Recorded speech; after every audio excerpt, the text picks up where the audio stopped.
What up? We have an upper body day today. I am in between clients at work, so we are gonna try to rip this as best we can. It is max effort uppers, so I think my main lift for today is bench press, and I'm gonna try to hit a heavy couple singles for my bench today. So let's get it going, and welcome.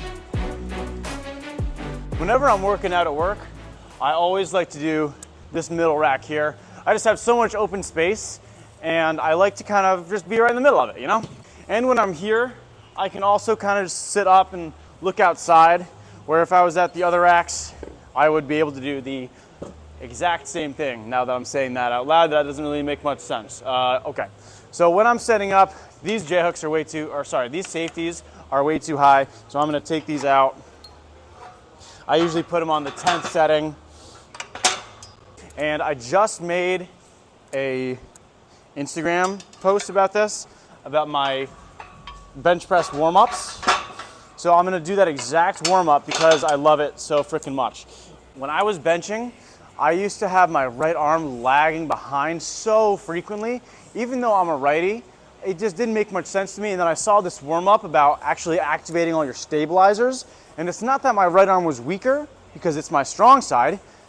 It was just less stable. So now I do these exercises and it keeps me stable and it keeps my bench press nice and steady, nice and powerful every single time. So for this warm up, this is called a banded bench press.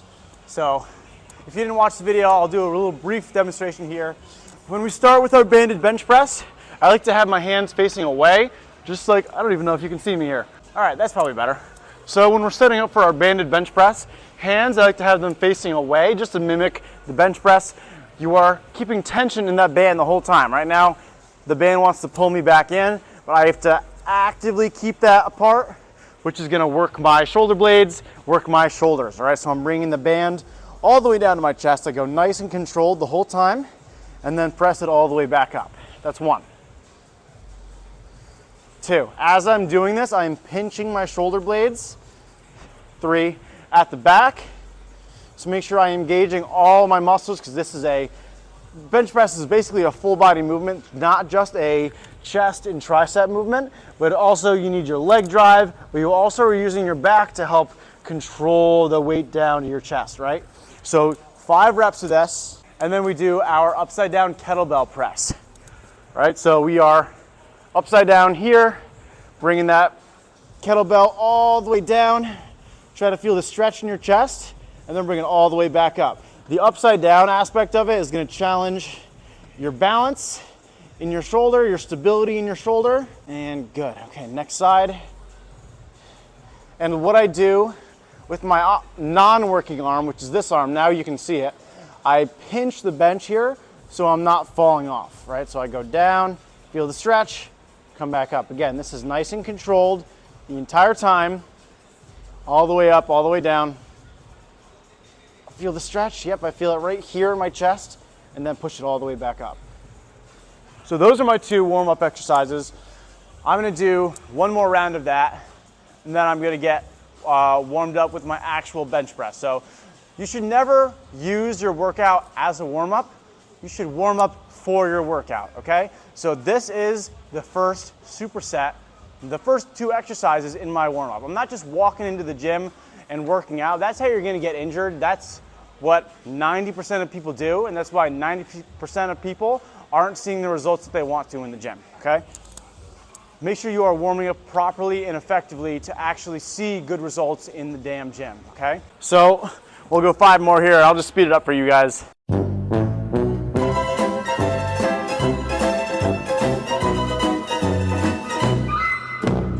When I'm doing my bench press and any lift, I have been switching from descending sets to ascending sets. So basically, other way around. I have switched from doing ascending sets to descending sets. So basically, instead of working my way up to my 1 rep max to a heavy single on my 5th, 6th, 7th set, I am now doing that on my 2nd or 3rd set so that I can actually use all my muscles efficiently without them being fatigued. So I've been doing that. It's been working pretty well for me. I do like it a lot. So that's what I'm gonna be doing here today. I'm gonna start with 8 explosive reps of our bench press here. I always like to have my toes tucked underneath. I have a natural arch in my back, and look at my legs. I'm gonna be not only driving into the ground, but squeezing the bench. I love doing that because it keeps so much tension in my core and in my body. So when I go down back to my chest, I can explode up, and I can have a nice stable bench press for every single rep. So first warm-up set done. I am going to throw on a 45 on each side to hit 135. So 135, here we go. I'm gonna go for just 5 reps here because I don't want to fatigue myself too much. The whole purpose of doing these descending sets.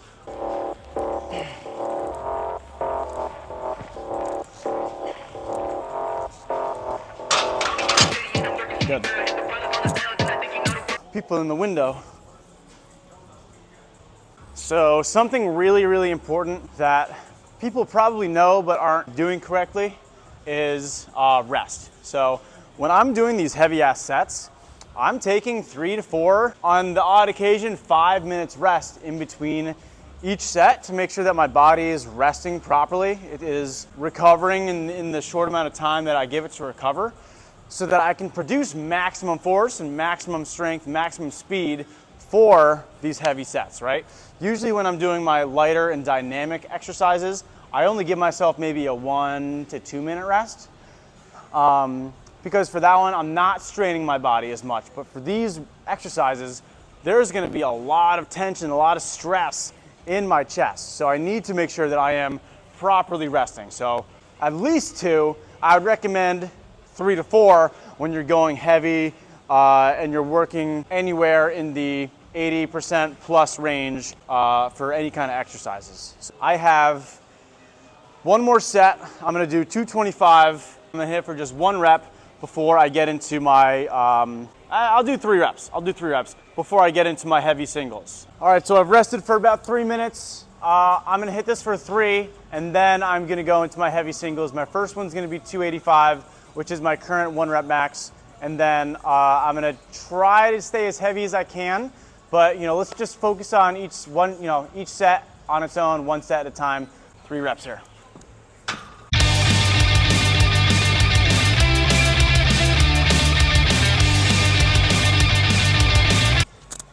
All right, not terrible.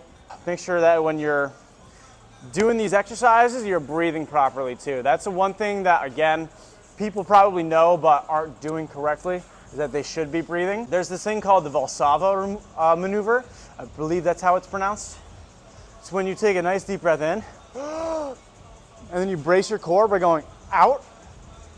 You're actually creating a much more stable positioning in your core, or a much more stable environment in your core, so that you can lift a lot heavier, right? This is what naturally happens. Like if you're gonna pick up something heavy, like pick up a couch, right? You kind of take a deep breath and just squeeze everything, like you're gonna get punched in the stomach, right? That's what bracing your core is. So when you take a nice deep breath in and you pretend like you're gonna get punched in the stomach, right now this doesn't hurt at all because I'm bracing properly and I had a nice deep breath, right? If you don't have any breath in you, it's almost like you're taking an empty water bottle and squishing it, right? But if it's a full water bottle, you put the cap on nice and tight and it's full of air, you can't squish it, right? It's nice and solid. That's how your core should be when you're doing any kind of compound movement like this bench press or a squat or a deadlift or anything that you need to maintain good core stability and good spinal stability for. So next up, throwing on 25s and a 5. So we can hit 285. This is gonna be pretty easy, I feel. And sometimes if I'm feeling like it, I'll throw on some chalk on my hands to help me feel a little bit more confident. It's not necessarily that it actually helps. It definitely does help, but for me, it's more mental than anything. Just having the chalk on my hands, making sure that I am holding onto the bar correctly, right? So I want to hold onto the bar as best as I can to make sure that I can push properly and I don't feel like I'm going to slip. My hands are going to slip. So really a confidence thing for me is having some chalk on my hands while I bench. I'll do this for most exercises actually, like even not squat so much, but sometimes I have done it before. You know, throwing on some chalk on my hands for squat so that I don't feel like the bar is gonna slip out and I can have a good grip on it. So nothing wrong with using some chalk every once in a while for our deadlift, for any kind of exercises. Yeah, DNA.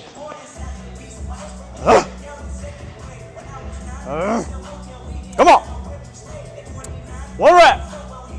Big push, let's go.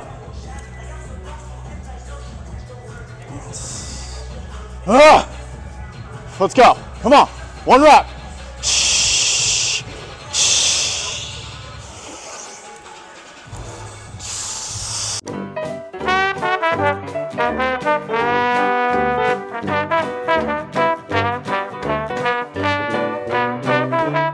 That felt very, very good. That felt very good. Really good off the chest, and then a really good consistent push from the ending. I feel like I could have done 295 right there. I don't know if I'll be able to now, but I'm gonna write that in my notes just to let myself know, because that felt really, really good. Maybe I'll probably have to try this again, see if I can get it for maybe all 3 sets. I was fucking around with the mic and now my shirt's all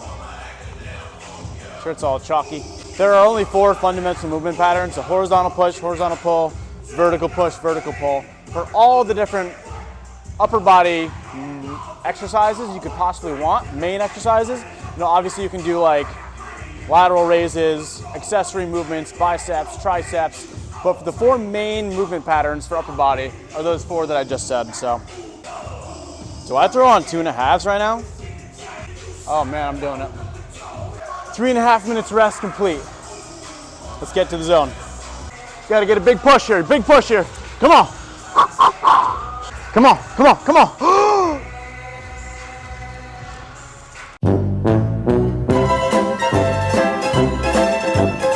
All right, well, that happens. It's all good. I was really hoping for that. It's okay. I think I just mentally didn't have it. All right, we're gonna go down to 275. We'll be able to hit this one for sure. At least I got 285. I'm still pretty happy about that. Got to recover from that. We got 275. We got 1 big rep here. We got a big rep here. This is still like 95% of my 1 rep max, if not higher, so. Come on. 1 big rep, 1 rep, 1 rep, 1 rep. Come on. Come on, nice and stable the whole time. Ooh, cramping up, shit. Come on, come on, 1 rep.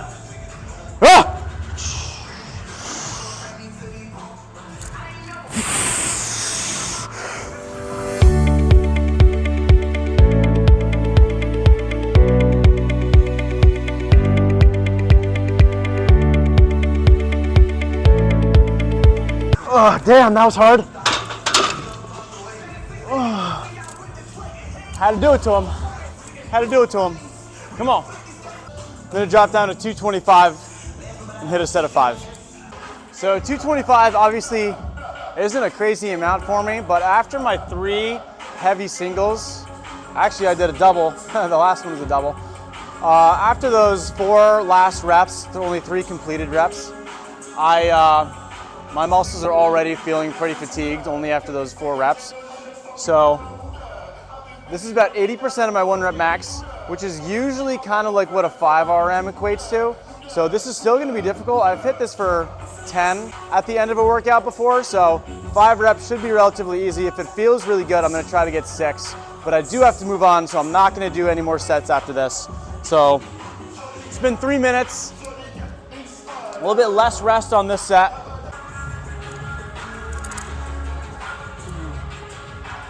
Come on, 5 reps. Let's go. Always gotta start the watch.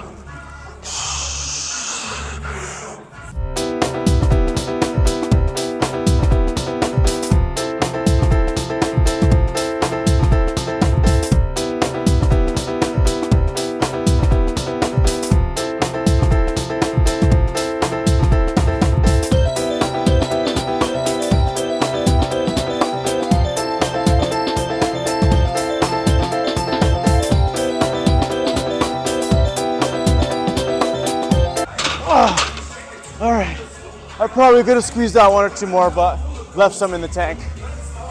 Oh, all right, let's see what we got next. All right, next up we have weighted pull-ups. Awesome exercise, very underrated for biceps actually. Underrated exercise for biceps, that and chin-ups.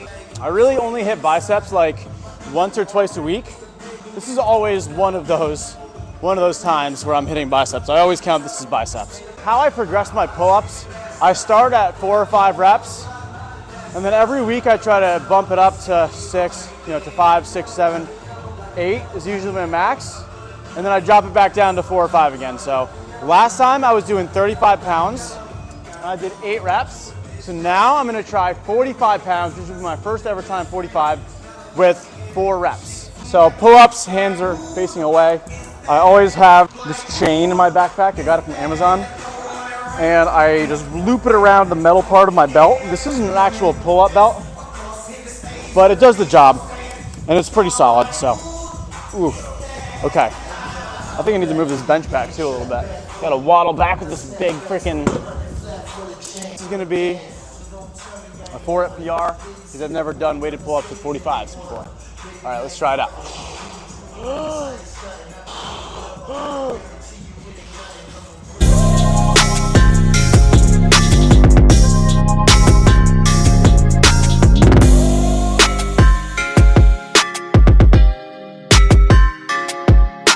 So I'm gonna give myself like a 1.5 to 2 minute rest. And I'm gonna do it again, right? I'm just taking it easy. It's my first time doing 45, so no need to push it because I'm gonna be pushing it in the next couple of weeks anyways. So I'm gonna do 4 sets of 5, 4 sets of 4 to 5. Hopefully I can get 5 every time, but that's gonna be what my target is for this one. After this, I'm doing, I don't know. I think I'm doing a row, and then I'm doing an overhead press, probably seated dumbbells. And I am the commissioner. F is for finisher. So misunderstood, but what's the world without enigma? Same time, synchronized swimmers. Hopefully you guys can hear the lyrics of the song. You can hear the song, because otherwise it's kind of weird. Someone has to show me how to do the most muscular pose, because I love it, but I feel like I always do it wrong. That looks right. I don't know. My classic is front double biceps. I do dig Arnold. Oh shit, it's been a minute 30. Got distracted looking at myself. That's what happens when you're this beautiful, you know?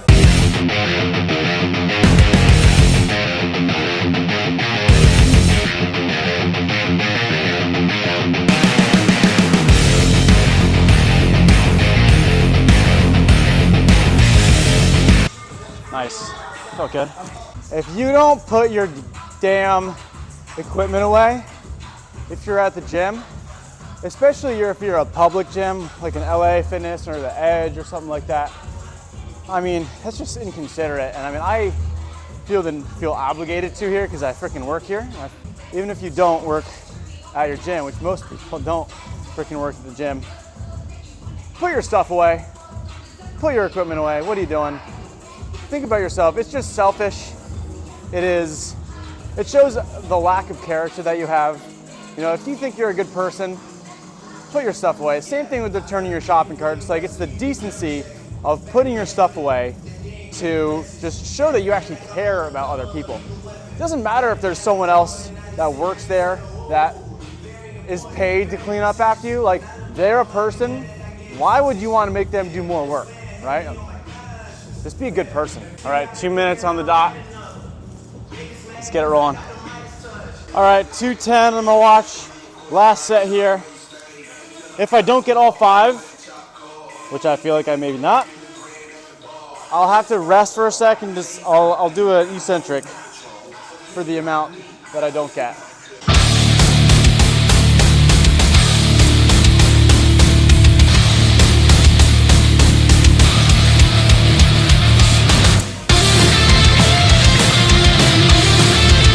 Oh, there we go. Okay, good. Good. And I checked on my my app, my training app, and I actually have my single arm rows and then bicep curls. So I forgot that on some of these max effort days, I like to prioritize biceps too because they don't get put in my program, like I said, very often. And this is the heaviest dumbbell that we have, so it's the only one that I can use. Oh, hello. And then I'm also gonna be doing dumbbell drag curls. So I'll do that after. We'll get it from this angle. Good lighting on this side.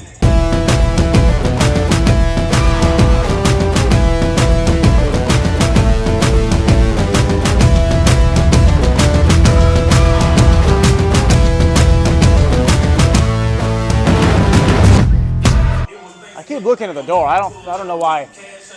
No one's gonna come in right now. I'm supposed to have someone in at 1:30, but that's in 20 minutes, so. I think that was 3 sets. I lost track. I think it was 3. So seated drag curls, last exercise of my workout. This is my favorite bicep, or one of my favorite bicep exercises. You want to start with your hands facing away from you. And the drag curl, the difference between a drag curl and a normal curl is that the normal curl, you allow your elbows to come up in front. The drag curl, shoot your elbows backwards. Right, so I'm at this little incline here, so it naturally happens and my elbows are naturally gonna stay behind me. So I'm gonna try to get 15 to 20 reps in to get a really, really good pump, and we're gonna go 3 rounds. Let's roll.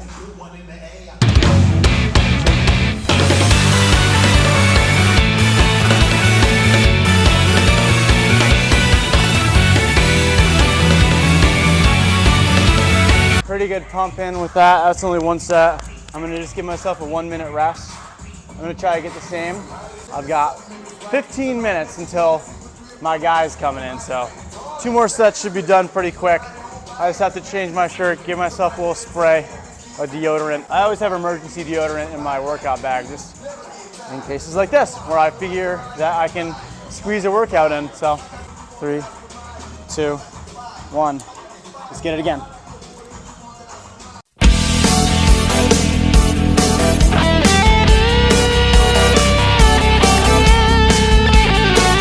I always feel like whenever I take pictures, my left bicep is always a little bit less defined, not as filled up as my right bicep. So during these, I'm really trying to keep the tension in my bicep and not let my arm hang down for too long. I'm just tapping the bottom, getting my arm just straight enough for me to come right back up to keep tension in my left bicep. My right bicep doesn't need as much work, so I'm being a little bit more relaxed about it, but if you see my left one coming up a little bit before my right, then that's probably why. Hopefully this guy shows up. If not, I'll be a little bit pissed about not getting my last set in. And there's people coming to the door. One of the downsides to working at the gym that you work out at is that you have to answer the door for people while you're in the middle of a workout. They were trying to find info and they didn't know we were closed. Technically, we're not closed yet, but 18.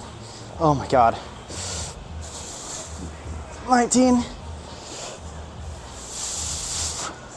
And 20. All right, guys, that was my upper body day. Go get after it today. I have 30 miles tomorrow for my long run for the weekend, and then 12 the next day on Monday. So have an awesome, awesome weekend, or whenever you're watching this, have a great day. I'll catch you guys later. Peace out. And one more thing, pump with the work shirt back on. Feeling big. See, the right biceps are so much more defined than my left, but it'll get there. Oof. All right, peace out.